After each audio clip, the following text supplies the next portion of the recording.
വിശുദ്ധ മത്തായി എഴുതിയ സുവിശേഷം അധ്യായം 13 വാക്യങ്ങൾ 24 മുതൽ 30 വരെ. കളകളുടെ ഉപമ. മറ്റൊരു ഉപമ അവൻ അവരോട് പറഞ്ഞു. ഒരുവൻ വയലിൽ നല്ല വിത്ത് വിതയ്ക്കുന്നതിനോട് സ്വർഗരാജ്യത്തെ ഉപമിക്കാം. ആളുകൾ ഉറക്കമായപ്പോൾ അവന്റെ ശത്രു വന്ന് ഗോതമ്പിനിടയിൽ കള വിതച്ചിട്ട് കടന്നു കളഞ്ഞു. ചെടികൾ വളർന്ന് കതിരായപ്പോൾ കളകളും പ്രത്യക്ഷപ്പെട്ടു. വേലക്കാർ ചെന്ന് വീട്ടുടമസ്ഥനോട് ചോദിച്ചു, യജമാനനെ, നീ വയലിൽ നല്ല വിത്തല്ലേ വിതച്ചത്? പിന്നെ കളകൾ ഉണ്ടായത് എവിടെ നിന്ന്? അവൻ പറഞ്ഞു, ശത്രുവാണ് ഇത് ചെയ്തത്.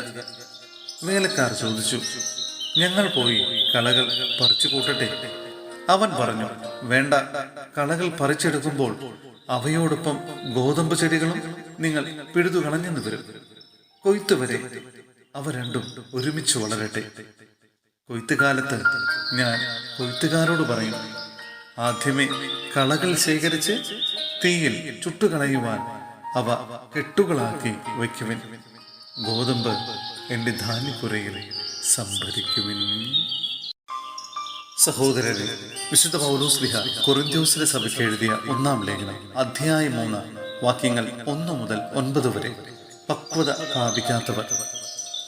സഹോദരരെ, എനിക്ക് നിങ്ങളോട് ആത്മീയ മനുഷ്യരോട് എന്നതുപോലെ സംസാരിക്കാൻ സാധിച്ചില്ല. ജഡിക മനുഷ്യരോട് എന്നതുപോലെയും ക്രിസ്തുവിനെ കുറിച്ചുള്ള അറിവിന്റെ കാര്യത്തിൽ പൈതങ്ങളോട് എന്നതുപോലെയുമാണ് നിങ്ങളോട് ഞാൻ സംസാരിച്ചത്.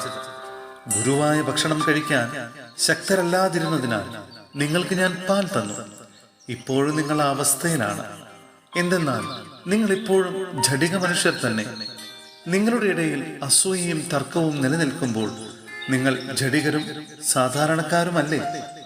ലൗകികരായതുകൊണ്ടല്ലേ നിങ്ങളിൽ ചിലർ ഞാൻ പൗലോസിന്റെ ആളാണ് എന്നും ചിലർ ഞാൻ അപ്പോളോസിന്റെ ആളാണ് എന്നും പറഞ്ഞു നടക്കുന്നത്?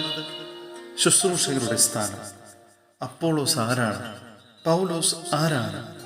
കർത്താവ് നിശ്ചയിച്ച് തന്നതനുസരിച്ച് നിങ്ങളെ വിശ്വാസത്തിലേക്ക് നയിച്ച ശുശ്രൂഷകർ മാത്രം.